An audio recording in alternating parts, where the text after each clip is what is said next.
Hello friends, आप सभी लोग कैसे हैं। आशा करती हूँ कि हमारी करवा माता की कृपा से आप सभी लोग अच्छे होंगे, स्वस्थ होंगे, मस्त होंगे।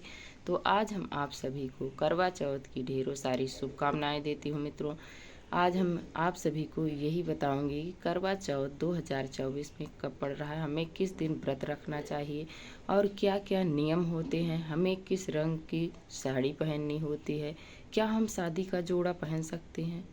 तो ये सारी चीज़ें हम आप सभी को बताएंगे कि करवा चौथ के दिन ढेर लोग बाल धुलते हैं, हमें धुलना चाहिए या नहीं धुलना चाहिए, हमें सासू माँ को बायना कैसे निकालें, करवा माता को कैसे निकालें और हम करवा कैसे फेरें, सुहाग कैसे लें हम करवा माता से। ये सारी चीज़ें हम आप सभी को इस वीडियो के माध्यम से बताएंगे। तो आप सभी हमारे वीडियो पर बने रहिए बिना क्लिक किए हुए, ताकि आप सभी के सारे महत्वपूर्ण बातें आपको अच्छे से समझ में आए। तो चलिए वीडियो को शुरू करते हैं। तो मित्रों, हम यही बताएंगे कि 2024 में 20 अक्टूबर को दिन रविवार को करवा चौथ का व्रत रखा जाएगा और हमें इस दिन सुबह जल्दी उठना चाहिए। और इसमें कुछ लोग सरगी लेते हैं, कुछ लोग नहीं लेते हैं। तो यदि सरगी लेना है तो आपको सुबह 4 बजे उठकर आपको चाहे तो स्नान कर लें, नहीं तो आप हाथ पैर धुल के कपड़ा चेंज करके ही सरगी लेना चाहिए। इसलिए कि सोने के बाद हमें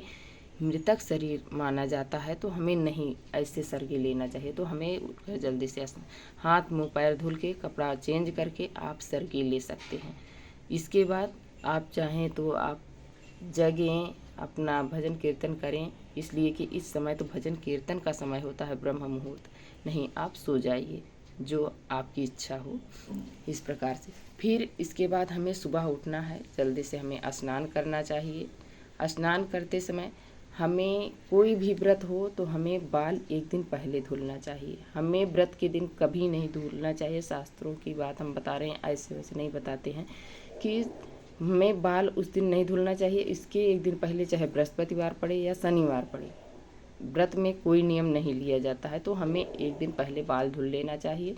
फिर हम व्रत के दिन हमें ऐसे जल से स्नान कर लेना चाहिए। सर को पानी से, सादे पानी से धुल लेना चाहिए। स्नान करने के बाद हम स्वच्छ वस्त्र धारण करेंगे। करने के बाद हम अपने घर के मंदिर में हम रोजाना की तरह पूजा पाठ करेंगे। सुबह में पूजा पाठ करने के बाद हम हाथ में पुष्प अक्षत लेकर अपने व्रत का संकल्प लेंगे। इसलिए कि बिना संकल्प लिए कोई आपकी व्रत पूजा में आपको पूर्ण फल नहीं मिलता है। तो हमें संकल्प जरूरी है, संकल्प लेना चाहिए। इसलिए कोई भी आप कार्य करते हैं बिना संकल्प के नहीं किया जाता है, तो हमें संकल्प लेना चाहिए। फिर इसके बाद आप चाहे जो करें, और जो सुबह में पूजा पाठ किए हैं, जो जल का लोटा लिए हैं, उस लोटे का जल हमें सूर्य भगवान को अर्घ देना होता है। फिर शाम की टाइम ये करवा चौथ का व्रत जो होता है ये प्रदोष काल में किया जाता है, गदबेली समय में। तो हमें उस समय खूब अच्छे से सज के संवर के और हाथों में मेहंदी, महावर, बिछुआ, मंगलसूत्र, सिंदूर, बिंदी, ये सब अच्छी तरीके से खूब सज के तभी ये व्रत किया जाता है। और व्रत में कोई लोग पूछे हैं कि क्या दीदी हम शादी का जोड़ा पहन सकते हैं। हाँ, करवा चौथ में नया हो तो आप नया पहन सकते हैं, पुराना हो तो पुराना पहन सकते हैं। इसमें कोई नियम नहीं है कि नहीं हम नया ही पहना जाता है, नहीं, शादी का जोड़ा भी आप पहन सकते हैं, शादी की चुनरी भी ओढ़ सकते हैं। तो करवा चौथ व्रत में हमें खूब अच्छे से तैयार होकर ये व्रत किया जाता है। और फिर प्रदोष काल में किया जाता है। और जब आप करवा चौथ का व्रत करें, पूजन करें, तो वहाँ पर अच्छे से आप गंगा जल डाल के क्लीन कर लें। फिर माता रानी की चौकी लगाना है तो उस पर लाल रंग के वस्त्र बिछाएं। बिछाने के बाद हम अनाज में हमें करवा चौथ में गेहूं का बहुत महत्व है, तो आप गेहूं का आसन देते हुए करवा चौथ माता का व्रत कर रहे हैं तो आप उनकी फोटो या कैलेंडर जो भी हो आपके पास उसे विराजमान करें। विराजमान करने के बाद उन्हें फिर यदि आपके यहाँ कलश रखा जाता है तो कलश रखिए, नहीं रखा जाता है तो आप करवा रखिए। करवे में हमारे यहाँ 2 करवा रखा जाता है तो हमने 2 करवा लिया है। आप गेहूं की ढेरी लगाकर उस पर आप दोनों करवे रखें। और यदि आपके यहाँ सींक लगाई जाती है तो सींक लगा लीजिए, नहीं लगाई जाती है तो कोई बात नहीं। हमारे यहाँ लगाई तो जाती है लेकिन हमारे पास है नहीं इस समय, तो हम नहीं लगाए हैं। आपको दिखाने के लिए ये वीडियो बना रही हूँ। तो कलश उस पर रखिए करवा, फिर करवे के कंठ में हमें मौली बांध देना है। और 2 करवे रखे जाते हैं। जो दाहिना करवा होता है वो हमारा होता है, जो बायां होता है वो पार्वती माता का होता है। पार्वती माता के करवे में हम लोग मीठा भरते हैं। तो जो जिसके यहाँ भरा जाता हो वो आप देख लें। तो हमारे यहाँ चूड़ा, लाई, चंदिया, गट्टा, बतासा, मीठा ये सब भरा जाता है। तो हमने भर लिया है। बतासा दोनों पे ऊपर रखते हैं, रख लिए हैं। दोनों पे पुष्प रखते हैं, उसको भी रखे हैं। और फिर जब ये सब भर दे तो करवे में हमें कंठ में मौली बांध लेना चाहिए। इसका विशेष ध्यान रखना चाहिए कि मौली ज़रूर बांधना चाहिए। फिर इसको बांधने के बाद हम क्या करेंगे, दीपक प्रज्वलित करें। दीपक को भी हम पुष्प का आसन देकर दीपक प्रज्वलित करेंगे। फिर इसके बाद हम 1 लोटे में जल लेंगे। फिर हम पुष्प की सहायता से 3 बार अपने चौके पर भाव रूप से हम स्नान कराएंगे, सभी को शुद्धिकरण करेंगे। करने के बाद फिर हम दीपक प्रज्वलित कर लिए हैं। फिर इसके बाद हम सभी देवी देवता का आवाहन करेंगे। हाथ में पुष्प अक्षत लेकर हम आवाहन करेंगे। जब तक हम आवाहन नहीं करते हैं कोई देवी देवता हमारी पूजा को स्वीकार नहीं करते हैं। तो हमें ज़रूर करना चाहिए। तो सबसे पहले हम फिर सभी को आवाहन करेंगे। फिर इसके बाद हम दीपदान को भी आवाहन करते हैं। इसलिए कहते हैं कि जब तक अग्निदेव को नहीं समर्पित करते हैं पूजा में, तब तक कोई पूजा संपन्न नहीं मानी जाती है। तो जब तक आप किसी को बुलाएंगे नहीं, तब तक कैसे कोई आएगा। तो हमें ज़रूर बुलाना चाहिए। फिर इसके बाद जो हाथ में पुष्प अक्षत लिए हैं उसको करवा माता के चरणों में छोड़ देंगे। फिर इसके बाद हम क्या करेंगे कि हम भोग प्रसाद माता रानी को लगाएंगे। नहीं, सॉरी, गलती हो गई। फिर इसके बाद हम माता रानी को चुनरी ओढ़ाएंगे। फिर उन्हें तिलक करेंगे, करवे में तिलक करेंगे, दीपक में तिलक करेंगे। फिर इसके बाद हम माला, पुष्प जो भी आपके पास है अवेलेबल वो आप करवा माता को भी, दीपक को भी और कलश में भी आप पुष्प समर्पित करें, अच्छा समर्पित करें। फिर इसके बाद हम क्या करेंगे कि माता रानी को हम भोग समर्पित करेंगे। भोग में जो भी आपके यहाँ चढ़ाया जाता हो वो आप ज़रूर समर्पित करें। तो हमारे यहाँ बतासा, जल ज़रूर रखें। फिर इसके बाद हम ऋतुफल, इसमें तो सिंघाड़ा ज़रूर चढ़ाया जाता है। मित्रों, हमारे पास नहीं था तो हमने नहीं चढ़ाया, और आपको बता रही हूँ कि यदि सिंघाड़ा मिले तो आप ज़रूर चढ़ाइएगा। करवा चौथ के व्रत में 4 प्रकार के फल चढ़ाए जाते हैं, इसलिए कि चौथ का पूजन होता है। तो इसमें सिंघाड़े का विशेष महत्व है। तो आपके वो मिल जाए तो ज़रूर रखना। और फिर इसके बाद हम माता रानी को सुहाग की यदि हो सके तो आप 16 श्रृंगार समर्पित करें। नहीं हो सकता है तो जो भी आपके पास है वो ज़रूर समर्पित करें। सिंदूर, बिंदी, चूड़ी ये तो मेन होती है, तो हमें ज़रूर चढ़ाना चाहिए। मंगलसूत्र तो देख सकते हैं हमने यहाँ पर चढ़ाया है माता रानी को। और फिर इसके बाद हम सासू माँ के लिए जो बायना निकाला जाता है वो देख सकते हैं आप सभी।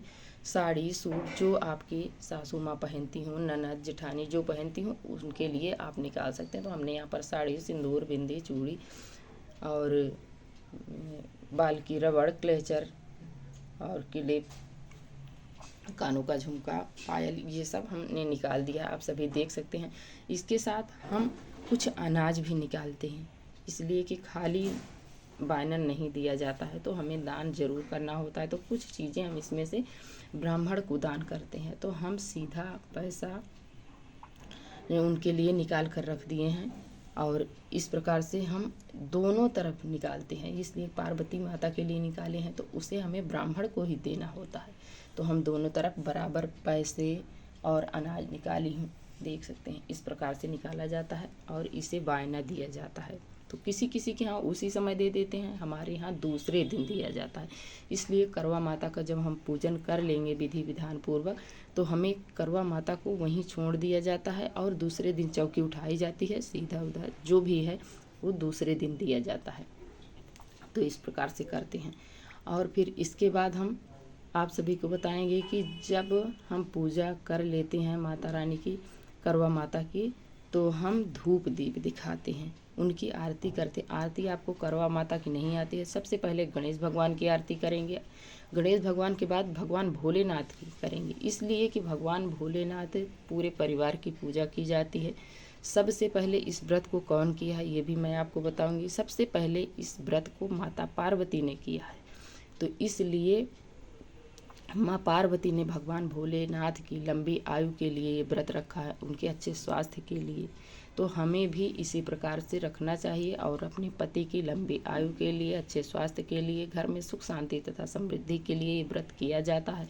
तो हमें इस दिन अच्छे से सज संवर के बढ़िया से प्रसन्न होकर हमें इस व्रत को करना चाहिए। और करने के बाद हम माता पार्वती को फिर सुहाग चढ़ाएंगे। सुहाग में हम सिंदूर 7 बार 5 बार लगाते हैं माता करवा को, माता पार्वती को, सभी को, गणेश जी को, हम सबको तिलक करेंगे। भगवान भोलेनाथ को चंदन से तिलक करेंगे। और जब करवा माता से, पार्वती माता से जब हम सुहाग लेते हैं तो 7 बार पार्वती माता को चढ़ाते हैं। और चढ़ाने के बाद हम अपने चूड़ी में या अपने साड़ी के पल्लू में हम सिंदूर को छुलाते जाएंगे। जितनी बार पार्वती माता को लगाएंगे उतनी बार अपने पल्लू में लगाएंगे। फिर इसको हम बाद में उतनी बार 7 बार अपने पल्लू से अपने मांग में सिंदूर लगाएंगे। इस प्रकार से हमारे यहाँ सुहाग लिया जाता है। और इसके बाद जब हम करवा फेरते हैं तो करवा हम, जैसे दायां हाथ है तो उसे हम बाएं करवे को उठाएंगे, जो बायां हाथ है उसे हम दाहिने करवे को उठाएंगे क्रॉस करके। इस प्रकार से हमारे यहाँ करवा फेरा जाता है। जो दाहिनी तरफ है वो बाएं तरफ जाएगा, जो बायां तरफ है वो दाहिने तरफ जाएगा। इस प्रकार से करवा फेरा जाता है।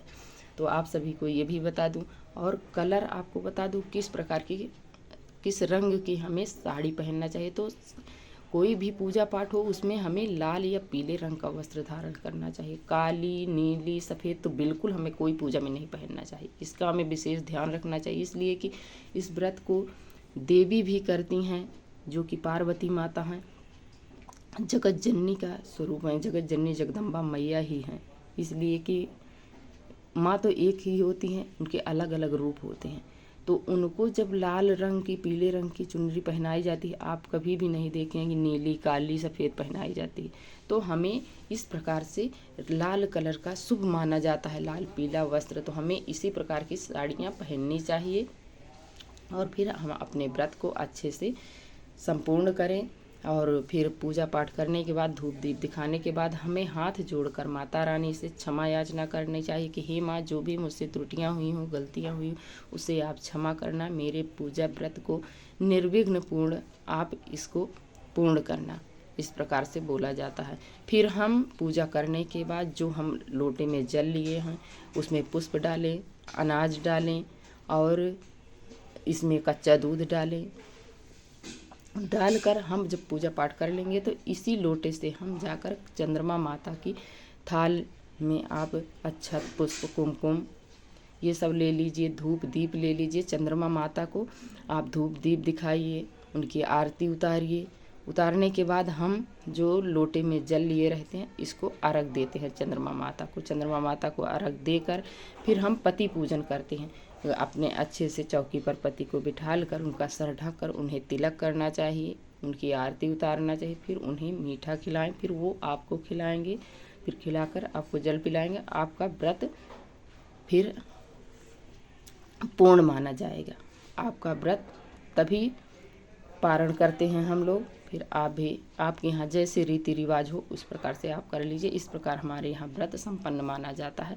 तो आज की वीडियो मित्रों यहीं तक है। आप सभी को यदि थोड़ी भी अच्छी लगे तो आप लाइक सब्सक्राइब करना ना भूलें और प्यारा सा कमेंट लिखकर हमें ज़रूर बताएं कि ये वीडियो आप सभी को कैसी लगी। तो देख सकते हैं हमने यहाँ पर किस प्रकार से किया है, देखिए। जय करवा माता की, जय भगवान भोलेनाथ की जय हो।